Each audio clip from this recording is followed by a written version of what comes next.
YouTube శ్రోతలకు ధన్యవాదాలు తెలియపరుస్తూ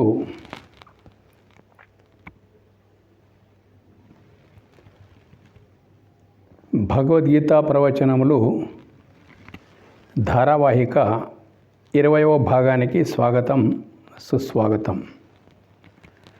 22వ అధ్యాయం లోపల సాంఖ్యయోగం లోపల 52వ శ్లోకం నుండి ప్రారంభం ఉంటుంది ఈరోజు. అయితే ఇది విషయము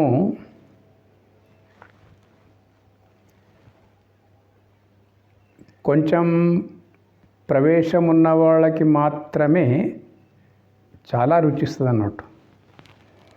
ప్రవేశం లేని వాళ్లకు ఇదేం రుచించదు అని మాకు తెలిసి కూడా ఎందుకు కష్టపడుతున్నామనే మాటకు వస్తే, ఎంత పెద్ద నేషనల్ ఛానల్స్ అయినా 140 కోట్ల మంది భారతీయులు ఈ దేశంలో ఉన్నప్పటికైనా కానీ నేషనల్ ఛానల్స్, పెద్ద పెద్ద ఛానల్స్, వేలాది పెద్ద పెద్ద ఛానల్స్ ఉన్నాయి, 10-20 ఛానల్స్ ఉన్నాయి. National level, international level channels, Aaj Tak, India TV ఇలాంటివి మొత్తము. వాళ్ళ ఛానల్స్ లోపల దినమంతా ప్రవేశపెట్టేటువంటి విషయాలు వివిధ రంగాలకు సంబంధించినవి ఉంటాయి అన్నట్టు. ఇప్పుడు కొన్ని విషయాలైతే 0.1% వాళ్ళకు కూడా సంబంధం ఉండదు వాడికి, కానీ ఎవరికి సంబంధం ఉంటుందో వాళ్ళకి లాభం అన్నట్టు. 0.1 వాళ్ళకు కూడా సంబంధం లేదు, 0.1% వాళ్ళకు కూడా సంబంధం లేదు అని వాళ్ళకి తెలిసినప్పటికైనా కానీ పద్ధతి పెట్టవలసి వస్తుంది అన్నట్టు అవన్నీ మొత్తం మీద. అట్లాగే మేము కూడా ప్రత్యేకంగా నేను కూడా, నాకు తెలుసు చాలా టఫ్ సబ్జెక్టు వేదాంతం అంటే, భగవద్గీత అంటే. అందున ప్రత్యేకించి మన హిందువులకైతే స్వాధ్యయనము అలవాటే అస్సలు లేదు, మొత్తానికి లేదు అనడానికి వీల్లేదు. కానీ ఎక్కడో అరకొర లక్షలకొకరు స్వాధ్యాయనశీలురు ఉంటారు. అంటే లక్షలకొకరు ఎందుకంటున్నా అంటే పై చదువులు చాలామంది చదవచ్చు, లక్షలకొకరు పరిశోధనాత్మక దృష్టితోని చదువుతూ ఉంటారు అన్నట్టు. అలాంటి వాళ్ళకి తప్ప ఈ విషయం ఎవరికి అర్థం కాదు. భగవద్గీత ప్రత్యేకించి అద్వైతామృత వర్షిణీం అన్నది మొట్టమొదలే. అద్వైతామృత వర్షిణీం అంటే ఉన్నది ఆత్మ ఒక్కటే, అది తప్ప ఇంకొకటి ఏమీ లేదు, ఏకమేవా ద్వితీయం బ్రహ్మ అని. ద్వితీయానికి అవకాశము లేని ఏకమయ్యున్న అక్షర పరబ్రహ్మము వైభవం ఏదైతుందో దాని గురించి చెప్తూ ఉంటుంది భగవద్గీత. కాబట్టి ప్రయత్నం చేయాలి. 52వ శ్లోకం, యదా తే మోహకలిలం బుద్ధిర్వ్యతి తరిష్యతి తదాగంతాసి నిర్వేదం శ్రోతవ్యస్య శ్రుతస్య చ. ఇది శ్లోకం. అర్జున, నీ బుద్ధి ఎప్పుడు అజ్ఞానమును మాలిన్యమును దాటివేయునో అప్పుడు ఇక వినవలసిన దానిని గూర్చియు వినిన దానిని గూర్చియు నీవు విరక్తి కలిగి ఉండు. చాలా లోతైన శ్లోకం ఇది. ఇందులోపల మోహము ఏమిటి, అజ్ఞానం ఏమిటి, అది మాలిన్యం ఎట్లయితుంది, దాన్ని దాటేది ఎట్లా,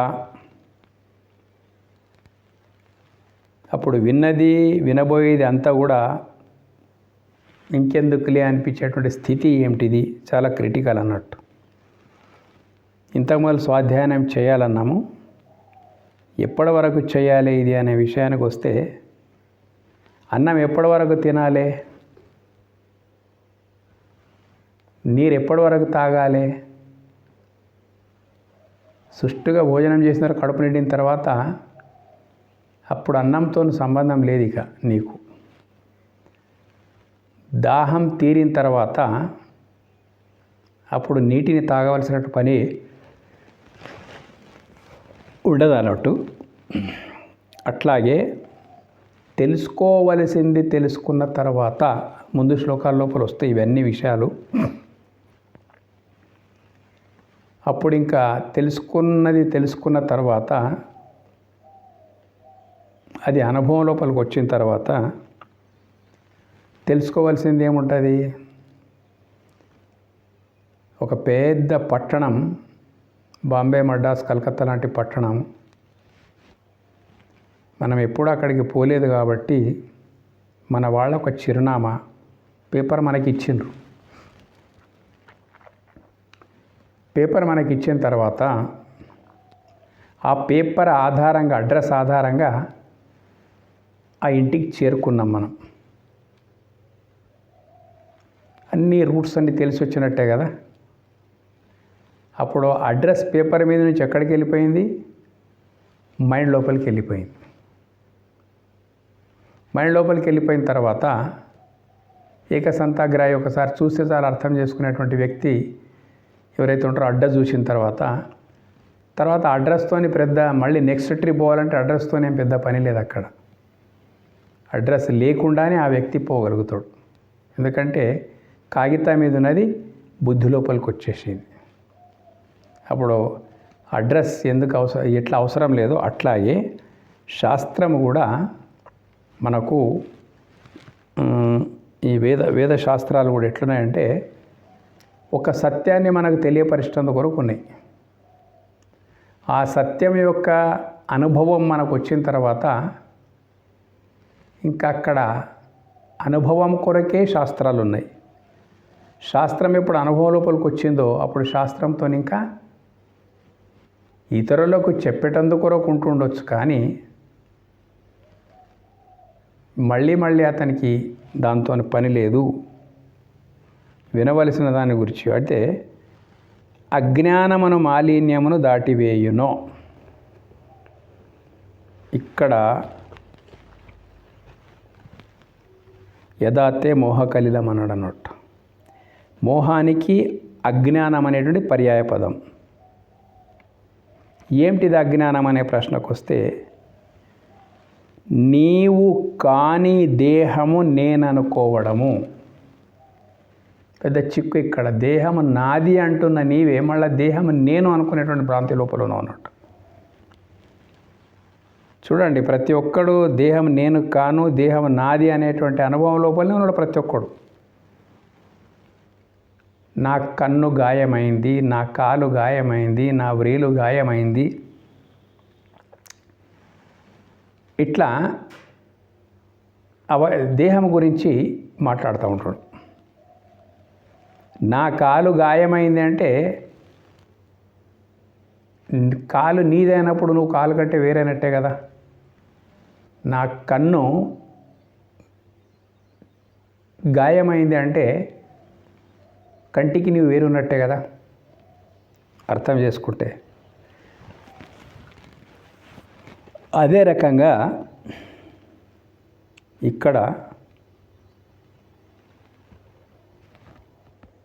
నీవు కాని దేహము నేననుకోవడం, నేనయ్యున్న ఆత్మను కాదనుకోవడం, ఇదే మోహం. దీన్ని మనం అన్వయించుకోవడం ఎలా?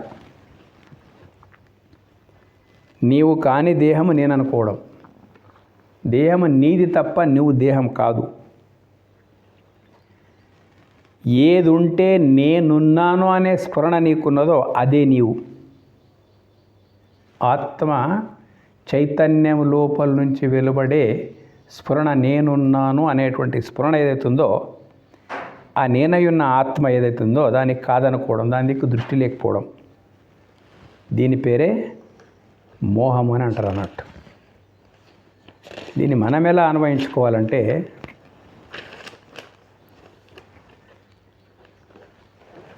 జాగ్రత్తగా వేదము స్ఫురించింది ఆత్మకే.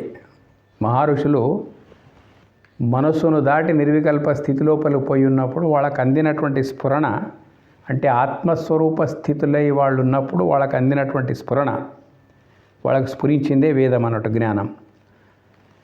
అయితే వేదము ద్వారా తెలియబడేది ఆత్మయే.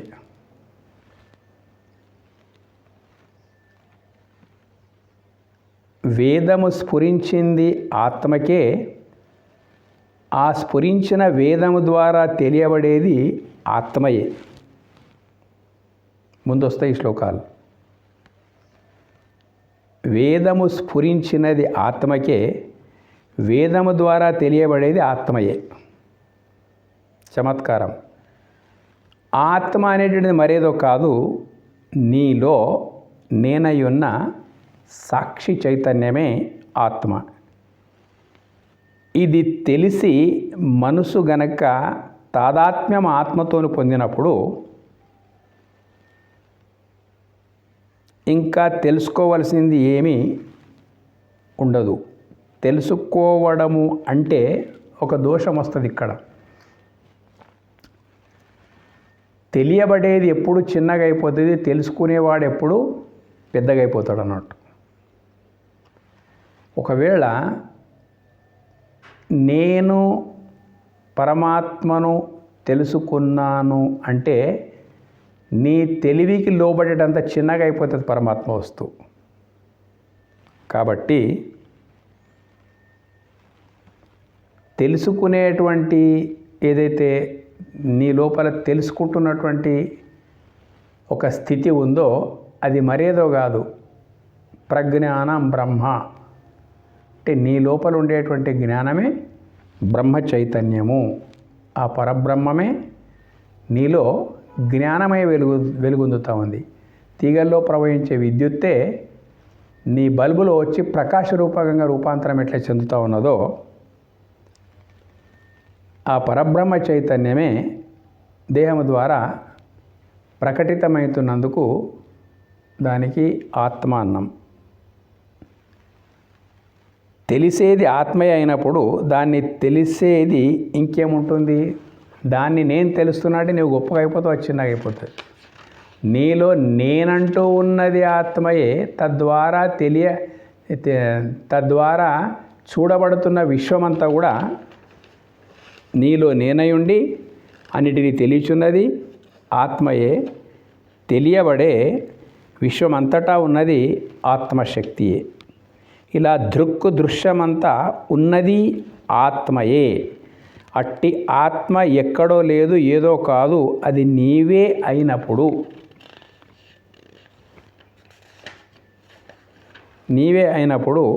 చెప్పేది, వినేది, వినిపించేది, చూచేది, కనిపించేది వాసుదేవ సర్వమితి అన్నాడు. అన్నిటి లోపల వసించున్నటువంటిది ఆ దివ్యతత్వమే.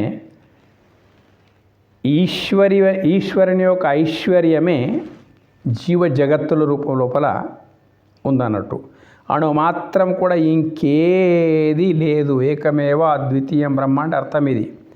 ఇంకేది లేనప్పుడు అక్కడ మౌనమే. అందుకే నిశ్శబ్దం బ్రహ్మముచ్యతే. అల్టిమేట్ రీచింగ్ లోపల ఆ పరమాత్మను గురించి చెప్పమంటే అడిగేవాడు అడిగితే నిశ్శబ్దమే దానికి సమాధానం. అంటే చెప్పడానికి ఏముంది, నేను దాని గురించి చెప్తే దానికంటే నేను వేరైపోతా, నా ద్వారా చెప్పబడుతున్నది నాకు ఒక విషయం అయిపోతుంది. కాబట్టి నిశ్శబ్దం బ్రహ్మముచ్యతే దీని యొక్క అంతరార్థం, ఈ శ్లోకం యొక్క అంతరార్థం. అందుకే ఇక్కడ ఏమంటున్నానంటే అజ్ఞానం అనే మాలిన్యం. అజ్ఞానం అంటే ఇంతకుముందు చెప్తున్నాను, ఏది నేనై ఉన్నానో అది నేను కాదనుకోవడం, ఏది నేను కాదో అది నేను అనుకోవడం. మాలిన్యము దాటివేయును. మాలిన్యం అంటే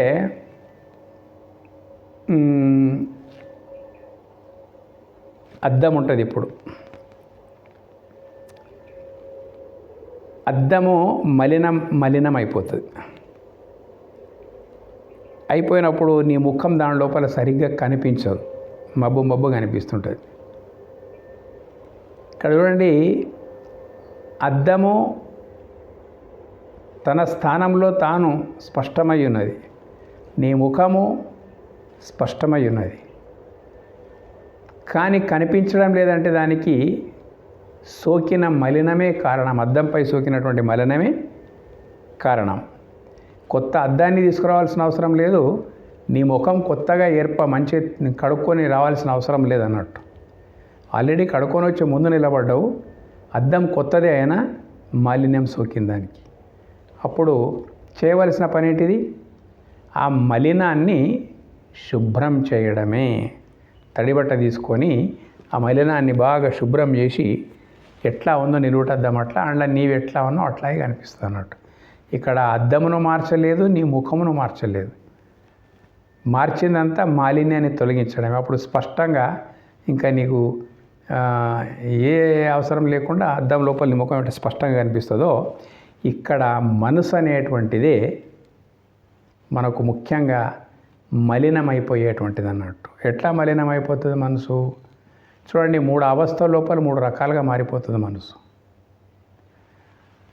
జాగ్రత్త అవస్థ లోపల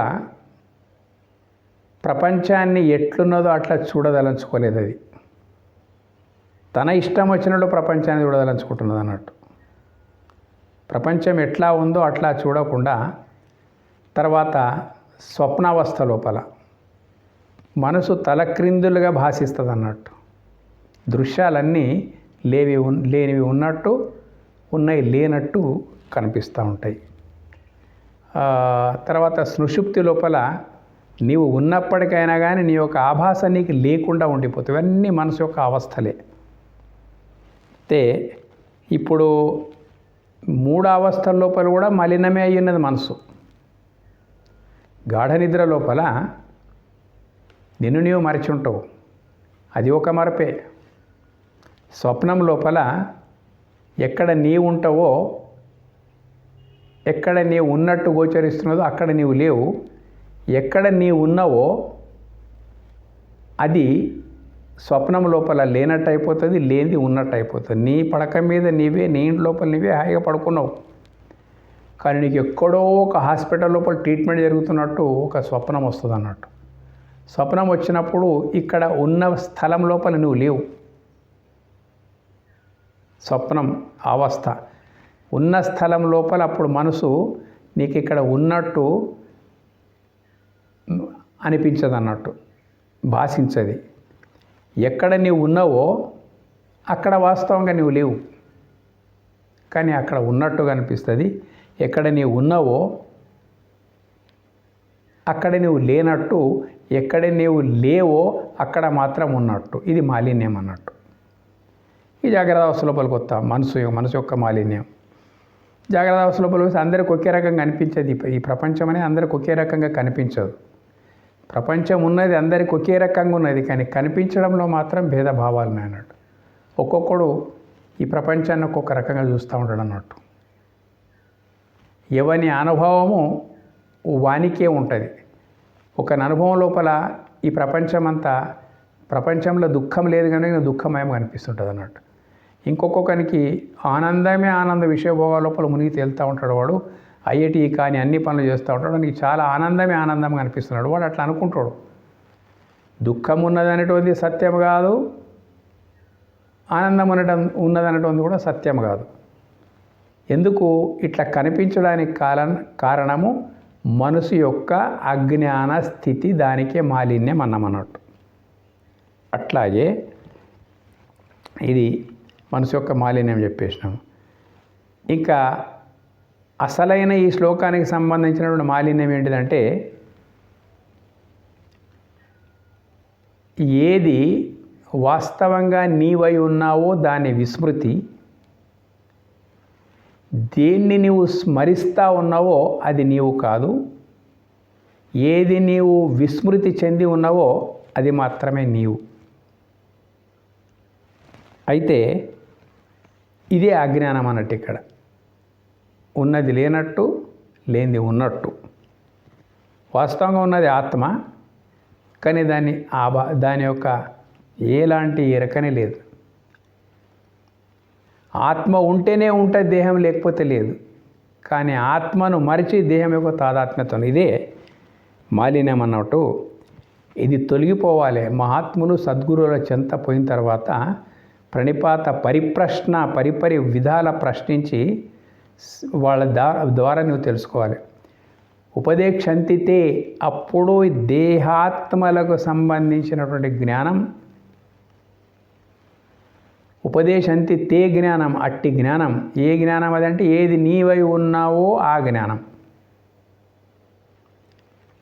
జ్ఞానిన తత్వదర్శిన. ఎవరు చెప్తారు నీకు? తత్వదర్శిన. తత్ అంటే పరమాత్మ, త్వం అంటే నీ జీవాత్మ. ఆ పరమాత్మ యొక్క వెలుతురే ఈ జీవాత్మగా ఎవరు దర్శిస్తారో వాళ్ళు తత్వదర్శులు అన్నట్టు. తత్పదార్థమే త్వం పదార్థం. తత్వమసి మహావాక్యం అవుతుందో అటువంటి మహాపురుషులు నీకు ఆ విషయం అనుభవం గురించి నీకు చెప్తారు. ఆ పరిస్థితి లోపల వెళ్ళిపోయిన తర్వాత ఇంకా వినేదేముంటుంది, తెలుసుకునేది ఏముంటుంది. ఒక చిన్న ఎగ్జాంపుల్, ఒక పేషెంట్ని తీసుకొని పోయి ఐసీయూలో ఉంచినాం మనము. చాలా ప్రమాదకరమైన పరిస్థితి లోపల ఉంటుంటే ట్రీట్మెంట్ జరుగుతూ ఉంది. క్షణం క్షణం దాని సమాచారం సేకరిస్తాం మనం. క్షణం క్షణం పరిస్థితి ఎట్లుంది, ఏముంది అని చెప్పేసి ఎప్పటి వరకు సేకరిస్తాం. 48 అవర్స్ మనకు టైం ఇచ్చిండ్రు. సరే 48 అవర్స్లో ఏమన్నా మార్పులు చేర్పులు రావచ్చు, బ్రతికి బట్టగట్టవచ్చు అనేటువంటి భావనతోని అడగడము ఎట్లున్నది, ఏమైంది, పరిస్థితిని గురించి వాకప్ చేస్తూనే ఉంటాం మనం మొత్తం మీద. కానీ ఎప్పుడైతే మృతుడుగా ప్రకటించబడ్డాడో ఆ పేషెంట్ ఎంత ప్రయత్నం చేసినా విఫలమైపోయింది. ఈ మనిషి చనిపోయిండు అని వార్త తెలిసిన తర్వాత బ్రతుకుతాడనే ఆశ ఉన్నప్పుడు ఏ రకంగా అయితే తెలుసుకుందాం అనుకున్నామో అప్పుడు తెలుసుకోవడం ఇంకుంటుందా? ఉండదు. ఇది ఒక దృష్టాంతం. అట్లాగే నేను దేహము అని చెప్పేసి ఇక ఆ ఆత్మ ఎక్కడుందో నేనైతే నేను మరి అది ఎక్కడుందో అని ఎన్నో రకాల మనిషి ఆలోచన చేస్తూ ఉంటాడు అన్నట్టు. ఎన్ని రకాల ఆలోచన చేసినప్పటికైనా కానీ అయ్యా ఏది నీవై ఉన్నావో అదే అది అని తెలిసినప్పుడు ఇంకా దాని గురించి వినవలసింది తెలుసుకోవాల్సింది ఏమీ ఉండదు. వేదాంతం ఇట్లాగే ఉంటుంది. ఇది దీని యొక్క అర్థం అన్నట్టు. 53వ శ్లోకం. శృతి విప్రతిపన్నాతే యదా స్థాస్యతి నిశ్చల సమాధావచలా బుద్ధి తదా యోగం అవాప్స్యసి. రెండిట్లోపల ఒకటే భావం ఉంటుంది, కానీ చెప్పే తీరు వేరే అన్నట్టు. ఇది వ్యాసుల వారి చమత్కారం. అట్లా పొందుపరిచినటువంటి విషయం ఉంది ఇది మొత్తం మీద. 53.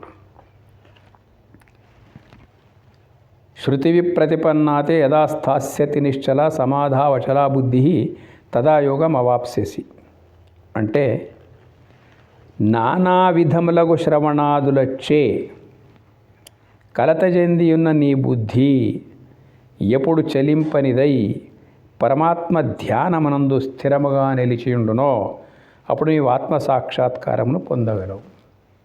చూడండి, నానా విధములైన శ్రవణాదులు వచ్చాయి. అయితే ఈ పైన చెప్పిన శ్లోకంలో ఏది చెప్పబడ్డదో 52 లోపల చాలా తెలుసుకోగలిగితే తెల్లమై ఉన్నటువంటి పరమార్థం గురించి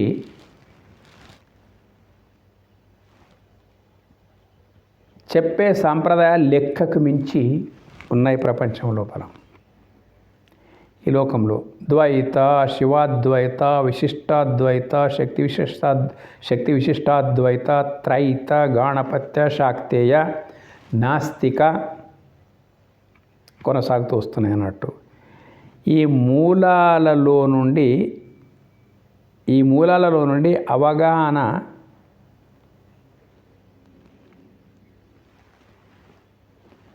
లోపం కారణంగా ఇవైతే ఇంతవరకు చెప్పినటువంటి సంప్రదాయాలు ఉన్నాయి కదా, వీటి యొక్క అవగాహన లోపం కారణంగా ఎందరెందరో ఎన్నెన్నో రకాలుగా చెప్పుకుంటూ వస్తారు. ఎందుకు చెప్పడానికి అవకాశం ఉంది? ఈ రకంగా ఎవరు పడితే వాళ్ళు ఏదో ఒక సంప్రదాయాన్ని స్థాపించడము, దాని గురించి వివరించి చెప్పడము, ఇంకోళ్ళదని కాదనడము, ఇంకెవరు అవుననడము, ఇవన్నీ ఏవైతున్నాయి కదా, ఎందుకు ఇట్లా ఉన్నాయి ప్రపంచం లోపల? ఇన్ని రకాల వినికిడులు పరమాత్మకు సంబంధించి, ఇన్ని రకాల శ్రవణాదులు అంటే ఎవరెవరేమో చెప్తూ ఉంటారు, మనం వినడం లోపల ఇవన్నీ వస్తూ ఉంటాయి. ఎందుకు వస్తున్నాయి ఇవన్నీ మాటకు వస్తే, ఏది పరబ్రహ్మ పరమాత్మ ఉన్నదో అది అవ్యక్తోయం అచింత్యోయం అవికార్యోయం ఉచ్యతే అని చెప్పబడ్డది అన్నట్టు. అది వ్యక్తపరచడానికి వీల్లేంది, చింతించడానికి నలవిగానటువంటిది, ఆకారము లేనటువంటిది. ఆ పరమాత్మ నిరాకారమైనది కాబట్టి ఎవరెవరు దాని గురించి చెబితే చెప్తారన్నట్టు. అది నిరాకారమైన వస్తువు ఉన్నది, అది మనం వ్యక్తం పరచలేము, పట్టుకొని చూపించి నిరూపించలేము. కాబట్టి ఈ కారణంగా ఎవరి మస్తిష్కం ఎంత ఉంటుందో, ఎవరి అవగాహన ఎంత ఉంటుందో అంత మట్టుకు అర్థం చేసుకొని అది ఇట్లాగే ఇది ఇట్లాగే అని చెప్తూ ఉంటారు అన్నట్టు. మొత్తం మీద నలుగురు అంధులు ఏనుగు కథ చెప్పినట్టు ఉంటుంది అన్నట్టు. ఎవరికి ఏం తోస్తే అదే చెప్తూ ఉంటారు. నలుగురు గుడ్డోళ్ళు పోతూ ఉంటే ఒక ఏనుగు అని చెప్పేసి ఎవరు పిల్లలు ఆడుకుంటూ వాళ్ళకి శబ్దం వినొచ్చిన తర్వాత, అరే ఏనుగు వచ్చిందంట మనము చూద్దామా అంటే ఆ ఏనుగు నిలబడ్డది అక్కడ. ఇదే అంటే పిల్లలంటే దాన్ని పట్టుకున్నారు. ఒక్కొక్క భాగాన్ని పట్టుకున్నారు.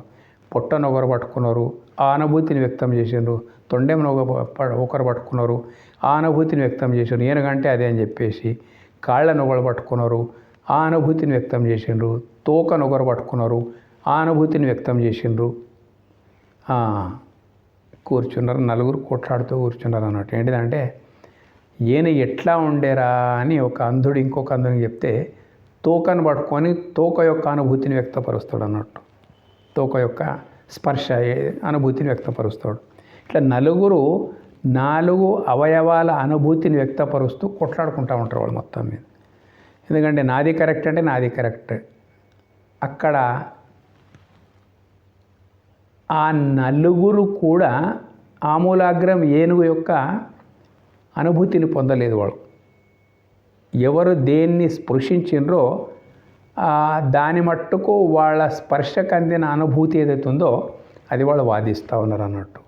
ఇప్పుడు వాళ్ళకు ఎవరు చూపించాలి మొత్తం ఏనగానే, వాళ్ళకైతే కళ్ళు లేవు.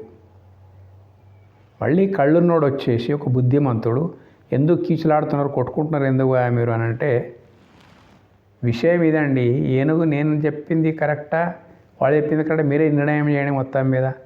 నేను ముట్టుకున్నా సరేనయ్యా, ఒక పని చేయండి, మీరు అందరూ ముట్టుకున్నది కరెక్టే. ఏనుగు యొక్క సమగ్ర స్వరూపము ఈ 4 కలిస్తే అవుతుంది నాయన, అప్పుడు ఏనుగు అవుతుంది అని ఫలానా దీనికి ఇదంటారు అని వివరించి చెప్పేస్తాడు అన్నట్టు. అప్పుడు వాళ్ళ యొక్క సమస్య పరిష్కారం అయిపోతుంది. అక్కడ వాళ్ళ అంధులున్నందుకు ఘర్షణ ఏర్పడ్డది. ఇక్కడ పరమాత్మ నిరాకారమైనందుకు ఎవరెవరు దానిని గురించి చెబితే దాన్ని కాదు లేదు అనడానికి, నిరాకారానికి నిర్ధారించలేం మనం. ఎవడో ఒకడు ఏమో ఒక అనుభూతిని వ్యక్తపరచడం పరమాత్మ గురించి. అది కాదు, నీది కరెక్ట్ కాదు అంటే, మరి కరెక్ట్ నీవు చూపించగలుగుతావా? నిరాకారమైనటువంటి వస్తువు అతడికి నిరాకారమే, నీకు నిరాకారమే, ఎంతమంది ఉంటే అందరికీ నిరాకారమే. కాబట్టి ఎవరు అవునన్న దానికి ఎవరు కాదనాలంటే నిరూపించాలి. అది నిరాకారమైనందుకు ఎవరి అవగాహన వాళ్ళు అనేక వాదనలు, భావజాలాలు ఏర్పడి ఉన్నాయన్నట్టు, ఐడియాలజీస్. విశేషంగా 4000 సంవత్సరాల నుండి ఇంకా అంత పూర్వం నుంచి కూడా వచ్చేసినాయి అన్నట్టు. ఇప్పుడు సనాతన వైదిక సంబంధం లేనివి ఇసుక ఎడారుల్లో పుట్టి పెరిగినటువంటి మతాలు కూడా ఉన్నాయి. వీరి చెప్పుడు ఒక మాదిరిగా ఉంటుంది అన్నట్టు. దేవుడి సంగతే అవసరం లేని వానికి ఏ అవసరము ఉండదు. సరే, ఈ భక్తి మార్గంలో లేనివానికి ఏముంటుందంటే ఏ పంచాయతీ ఉండదు మనకి మొత్తం మీద. కానీ ఆధ్యాత్మిక భక్తి మార్గంలో అడుగు పెట్టాలనుకునే వారి ముందు అసంఖ్యాకమైనటువంటి వాదనలు, అల్లికలు ఏవైతున్నాయో, నిరాకార పరబ్రహ్మం మీద అల్లినటువంటి అల్లికలు ఏవైతున్నాయి కదా, ఆ వాదనలు అసంఖ్యాకంగా ఉన్నాయి ఈ ప్రపంచం లోపల. వారి బోధనలతో కలత చెందిన చిత్తం ఏది కరెక్ట్ అయ్యా, ఏది పట్టాలో, ఏది వదలాలో తెలియని పరిస్థితి ఉంటుంది అన్నట్టు. ఇక్కడ అదే చెప్తున్నాడు అన్నట్టు. నానా విధములకు శ్రవణాదులచే కలత చెంది ఉన్న నీ బుద్ధి ఇట్లంతా కలత చెందిపోయింది. ఏది ఒకటి మనము ఎవరినిన్నా అనుసరించిపోయినా, మనకు ఎవరైనా అనుసరించిపోయిన తర్వాత ఇంకొకడు ఇంకొక వాదాన్ని పైకి తెస్తాడు. చివరికి చార్వాకుడు నాస్తికవాదాన్ని కూడా పైకి తెచ్చేసాడు అన్నట్టు. ఆయన ఫాలోవర్స్ కూడా కొంతమంది ఉన్నారు, బౌద్ధులు కొంతమంది, జైనులు కొంతమంది, వైష్ణవులు కొంతమంది, శైవులు కొంతమంది, ఒక్కరా ఇద్దరా చెప్పతరముగానన్ని వాదనలు అల్లికలు పరమాత్మ వస్తువు మీద ఉన్నాయి.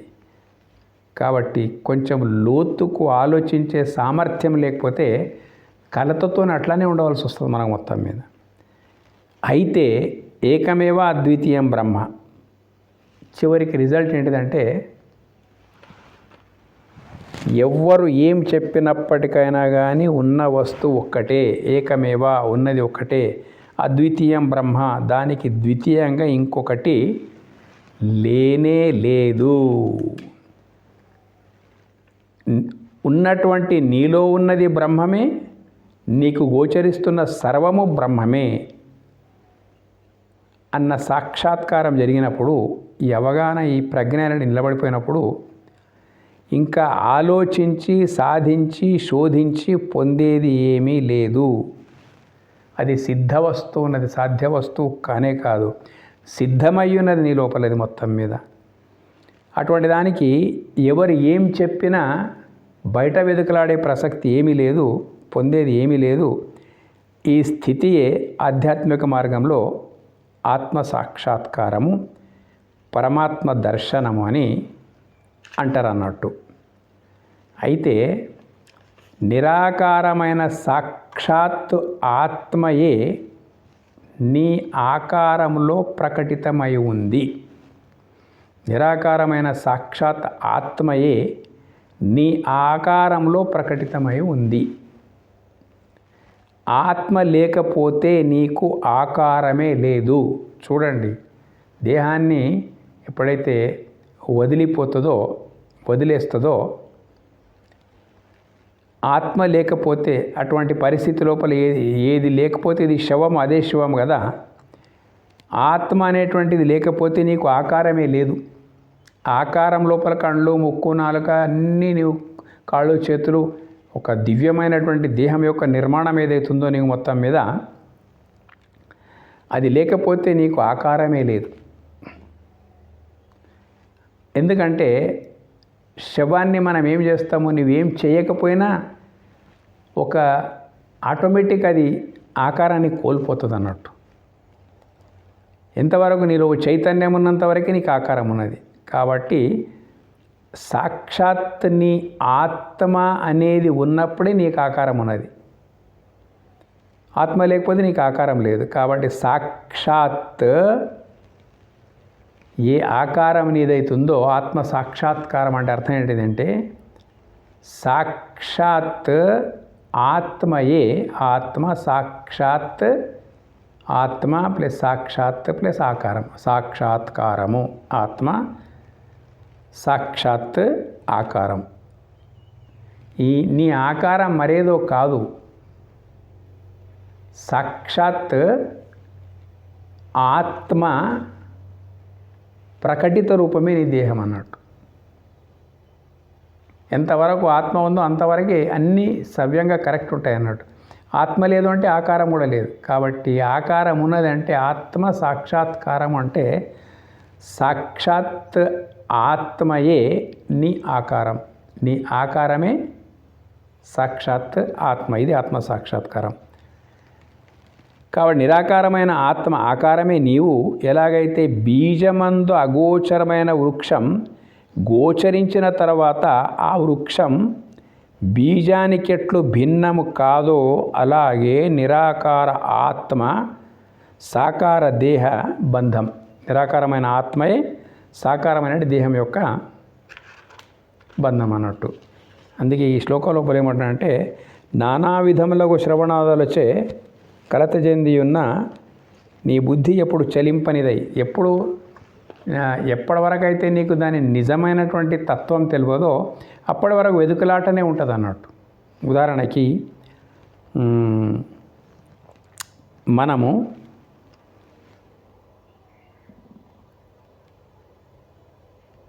కలత అనేది ఉంటుంది అన్నట్టు. మనము ఒక బంగారు ఆభరణాన్ని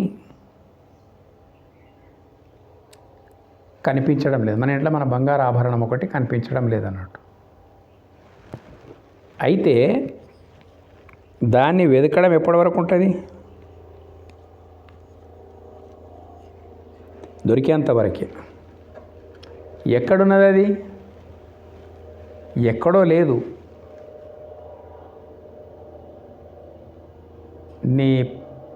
నీ పడక గది లోపలనే పెట్టి మర్చినావు నువ్వు. అందుకే ఎప్పుడైనా కానీ ఏ వస్తువు ఒకే దగ్గర పెట్టాలంటారు అన్నట్టు. అక్కడిక్కడ పడేయడం వల్ల ఆ మరపు మనకే వస్తుంది అన్నట్టు. పడక గది లోపలనే పెట్టిన స్థలము మర్చిపోయాను, మైండ్లోకి వెళ్ళిపోయింది అన్నట్టు. కన్నీరు మున్నీరు చాలా విలువైన వస్తువు. వెదుకో వెదుకో వెదుకో వెదుకు మొత్తం వెతికి తీస్తుంది, ఎక్కడ దొరకలేదు. దొరకకపోతే ఏమో సదరడానికి ప్రయత్నిస్తే అక్కడే ఉంది ఆ వస్తువు. రతనాల మాల అక్కడే ఉంది ఆ వస్తువు. దాని ప్రయత్నం ఉంటుందా? ఉండదు. దాని గురించినటువంటి కలత ఉంటుందా? ఉండదు. ఎంతవరకు పెట్టి మర్చినావు కాబట్టి కలత చెందినటువంటి మనసు వెతకడం లోపల పడ్డది అన్నట్టు. ఎప్పుడు ఆ వస్తువు నువ్వు పెట్టింది బయట పడిపోయిందో, అంటే నీకు తెలిసిపోయిందో దొరికింది అని చెప్పేసి, కలత ఒకేసారి ఏమైపోతుంది? సంతోషంగా మారిపోతుంది. అది సాధ్య వస్తువా? కాదు, సిద్ధ వస్తువు నీ దగ్గరనే ఉంది అది. అట్లాగే సిద్ధ వస్తువు అయినటువంటి ఆత్మ సిద్ధంగా ఉన్నప్పటికైనా అజ్ఞాన కారణంగా సాధించడానికి ప్రయత్నం చేస్తూ ఉన్నాం మనము. ఆ సాధించే క్రమం లోపల ఎన్నెన్నో వాదనలు పుట్టుకొని వచ్చేసినాయి. ఆ వాదనలు వాళ్ళు చెప్తూ ఉంటారు, మనం వింటూ ఉంటాము. ఇంకా సిద్ధ వస్తువునే సాధించుకొని పొందాలని సాధ్య వస్తువుగా మార్చుకుంటాం అన్నట్టు. అక్కడ కలత అనేది తప్పకుండా ఉంటుంది. మొత్తం మీద ఎప్పుడైతే సిద్ధ వస్తువే అయ్యున్నది, శక్తి రూపాంతరం చెంది పదార్థమైనట్టు, పదార్థం విచ్ఛిన్నమై మళ్ళీ శక్తిగా మారేటట్టు, శక్తి రూపాంతరమే, ఆత్మశక్తి యొక్క రూపాంతరమే దివ్యమైనటువంటి నీ దేహం. దేహం అంటే ఆషామాషి కాదు, చాలా దివ్యమైనటువంటి ఒక ఆలయం అన్నట్టు ఇది మొత్తం మీద. ఆ రకంగా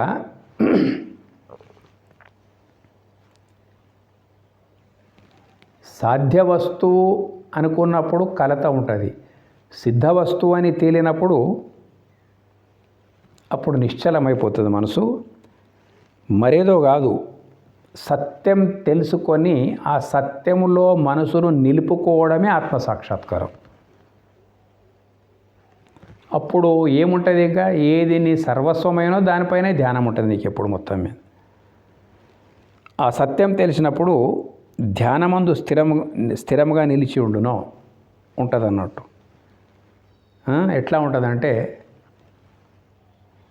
నీ ఆస్తి ఒకటి ఉంది, చాలా విలువైన ఆస్తి, అది నీదై ఉంది. నీదై ఉన్న విలువైనటువంటి ఆస్తి ఏదైతే ఉన్నదో దాని మీద మనసు నీకు ఎప్పుడు నిలబడి ఉంటుంది అన్నట్టు. ఎందుకంటే అది నీదై ఉన్నది. చూడండి, మనవి అయినటువంటి ఆస్తిపాస్తుల మీద చెరగకుండా మన మనసు నిలబడి ఉన్నది అన్నట్టు. ఇల్లు కానీ, భూములు కానీ, డబ్బు కానీ, బంగారం కానీ, ఇవి మన ఆస్తులు. అయితే అవి మనయి కావడం వల్ల దాని మీద మనసు నిలబడి ఉంటుంది అన్నట్టు. ఇది మనసుకు ఉండేటువంటి స్వభావం. అట్లాగే మహాత్ముల సాంగత్యం లోపల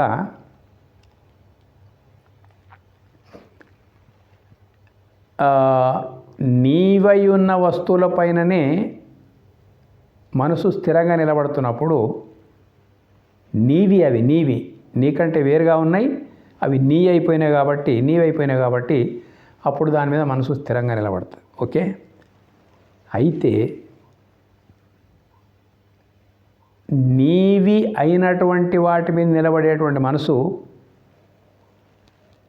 దైవం అంటే మరేదో కాదు, సాక్షాత్ నీవే అనేటువంటి మా రహస్యం తెలిసినప్పుడు,